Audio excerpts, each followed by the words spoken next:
This is Dk&Natasia. Back with another video, man. Today's video, they done free Young Thug. You know what I'm saying? After 700 long days, man, locked in that jail, man, they finally freed your boy, the biggest shot. You know what I'm saying? On 15 years of probation. Without further ado, no. If you haven't subscribed, go to subscribe, click that bell for our post notifications. You feel me? Without further ado, let's get into the video. I appreciate that you do realize how much of an impact you have on people. I mean, it's past your neighborhood. It's worldwide, especially young people. And having come up from where you came up from and living in and around that, you know that gangs are damaging to our community. And it may be that a whole lot of rap music and the rap industry is, I mean, honestly, it sounds like a modern day version of kind of WWE wrestling that used to be on television, where people would just get up and posture and act like they hated each other. And it may be that that's a lot of what is going on in the music industry with rap.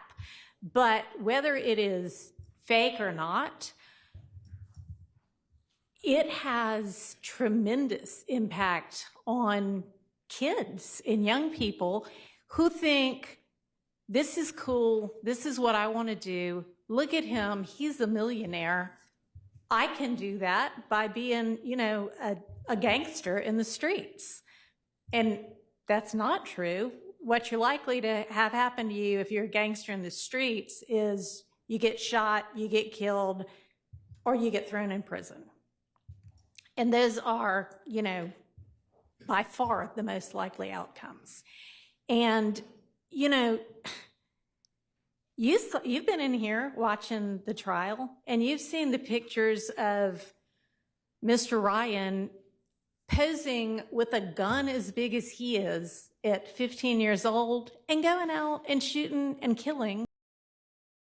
Fuck, that boy had a bazooka? Damn. Shit, posing with a gun as big as he is. So that nigga, he's holding his body weight. You knew he was dangerous. I don't know though if I'm tripping, but in the beginning of this video, it seemed like she was like low-key kind of congratulating him. Like, am I tripping? You didn't get that from the beginning? It seemed like she was like applauding him. But I was in Read 180. It took me 4 or 5 times to read the story to even get an understanding of that motherfucker. So me too. It just is what it is. But yeah, man, like I say, man,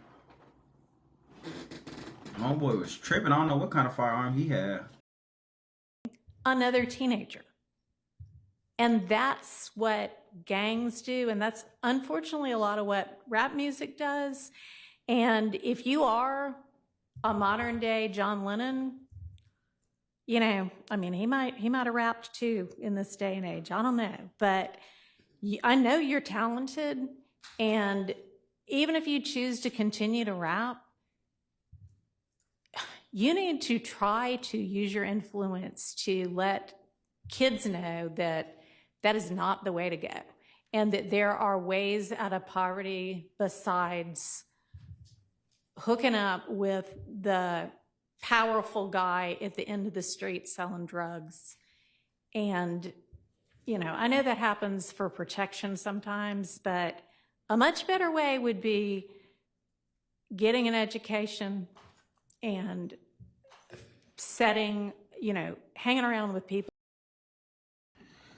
She said a lot of true things right there, man. Like I say, some judges don't speak wisdom into you like that. She's saying some real stuff, like, you know what I'm saying? You're a public figure, man. You could use your platform to become a better role model, like Dirk was trying to do with the Keep the Peace, and Youngboy was trying to do it to Keep the Peace.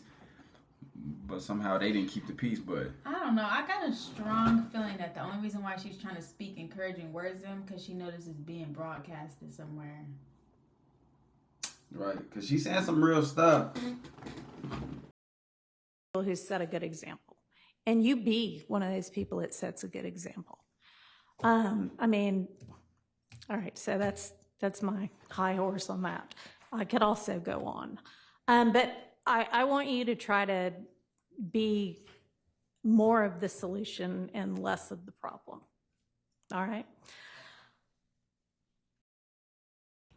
Bro, how did a fly get in here, bro?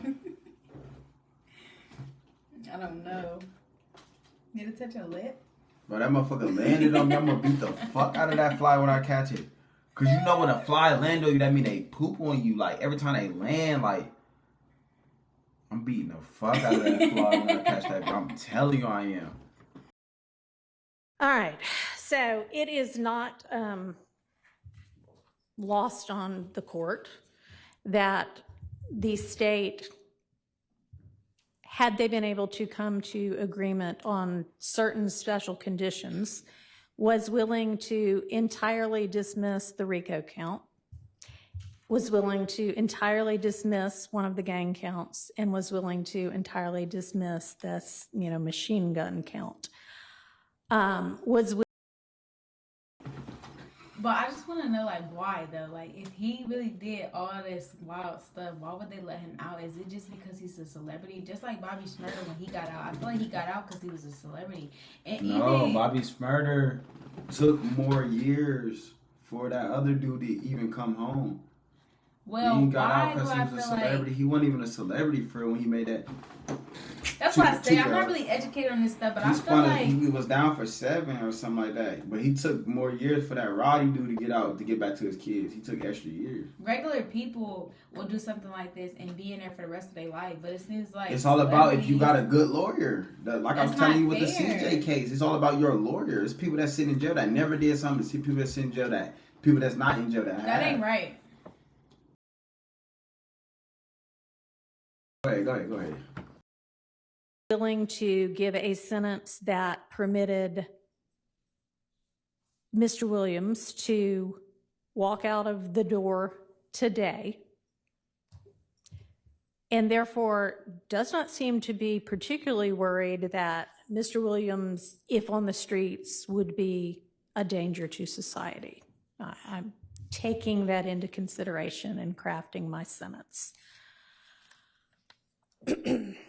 And in permitting a NOLO plea to the RICO count in one of the 2 gang counts, I would not be permitting the NOLO to the one if you were not pleading guilty to at least one of them. But you are, and y'all admit a factual basis for the counts that you are pleading guilty to. I find there to be a factual basis for those counts, and for the remaining counts with which you are charged. I am going to impose a sentence, and I've taken a little bit of the suggested special conditions from the defense and a little bit of the special conditions suggested by the prosecution. On count 1, the court sentence is 20 years to serve 5 years, commuted to time served, the balance of 15 years to be probated, and a $25,000 fine. On count 2, the sentence is 5 years to serve, commuted to time served. That's the minimum sentence that's permitted on that count. It is required to be run consecutively. I'm going to run it consecutive to count 1, but I am going to backload. Oh, I'm sorry, that is not commuted. That is 5 years to serve, and it's going to be run consecutively to count 1, backloaded, by which I mean after you serve your 15 years of probation. If you have been successful on that probation, and I sincerely hope that you are, then at the end of that 15 years, I will commute the entire rest of any service portion of your sentence to time served. So I'll get to the end of it and give you the total sentence, but I'm also going to impose a $15,000 fine with regard to that count. Count 57, 20 years to serve 5, commuted to time served, the balance of 15 years probated, concurrent with count 1. Count 58, 10 years to serve 5, commuted to time served, balance probated, concurrent with count 1. 59, 5 years to serve, commuted to time served. I wonder, do he understand like the sentences that she's trying to give him? Because I feel like if I was standing right there, I would be confused and very worried. Like, I wonder, is he educated enough? Like, he already served 5 and... But she's saying commute and all that. Like, I just would not understand that. She don't even know what the fuck that means. That's some shit they wrote down for her. ChatGPT did some shit. Served concurrent with count 1. 60, 5 years to serve, commuted to time served concurrent with count 1. Count 61, 5 years to serve, that is required to be also a consecutive sentence, so that's going to be run consecutively to count 56 and backloaded. Count 62, 10 years to serve, also required to be served consecutively, that's going to be consecutive to count 61, also backloaded. So essentially, the total sentence is 40 years to serve the first 5 years in prison, but commuted to the time that you have already served, followed by 15 years on probation, followed then by the backloaded 20 years, which can be served in custody and will be served in custody if you are not successful on your probation. If you are successful in completing your 15 years. Y'all get the point. Thug home. Thug is fucking home. Golly, cause that judge like, what the fuck is you talking Right, about? going on and on. Like, just say he. Like, just telling he going home. Fuck you gonna hold this man for his time for? Like, bitch, like, you doing too much. Don't make me cry. But what do you think about that 15 years probation? Do you think that's? I think that's smooth. Long as he home around his kids. He got kids? Yeah. I heard him say he got kids. Around his kids and back around his family. Just back on the streets making some good music. Skate. I skate. You know what I'm saying? And stuff like that. Then it's cool. You know what I'm saying? Gunna home. Why can't he be home? Woody home. So like, damn, is him and Woody gonna be cool at this point? That's what I Cause wanna Woody know. won't tell him though, but he did tell in the past. So y'all let us know, do y'all think him and Woody should be cool? I think him and Woody should be cool. You do? Who y'all got Woody in the fight out of him and Woody? I got Thug. Really? I got Thug in the fight. For I sure. do. I got Thug. I don't think Woody can fight. I think Shamar beat no Woody. Yeah, but I think he should be fine with the 15 years. I feel like people were saying like it would be very difficult and that's the setup. But if you really enjoy your outside, Right, it's not gonna be that hard. It's not gonna be hard. You wouldn't smoke, drink, or do nothing. But I don't know, cause once you get in that outside world, it's different being in that jail and talking that jail talk than being outside in the outside world. Shit get Mickey and tricky. But yeah, if you like this video, like, comment, and subscribe. It's free to do so. Send this video to everybody on your phone. Go down in the comments, click that heart, and send us some money. We trying to buy her a chair. Show them. Show them my chair. We was trying to buy her a chair. Like, I got me one. You get what I'm saying? That all came from the GoFundMe. But we trying to get some shit going. So, bless us. You get what I'm If saying? y'all would like me to have a new chair like his, So, like, comment, and subscribe. send this video to everybody on your phone. This is DK. And Natasia. Checking out with another video.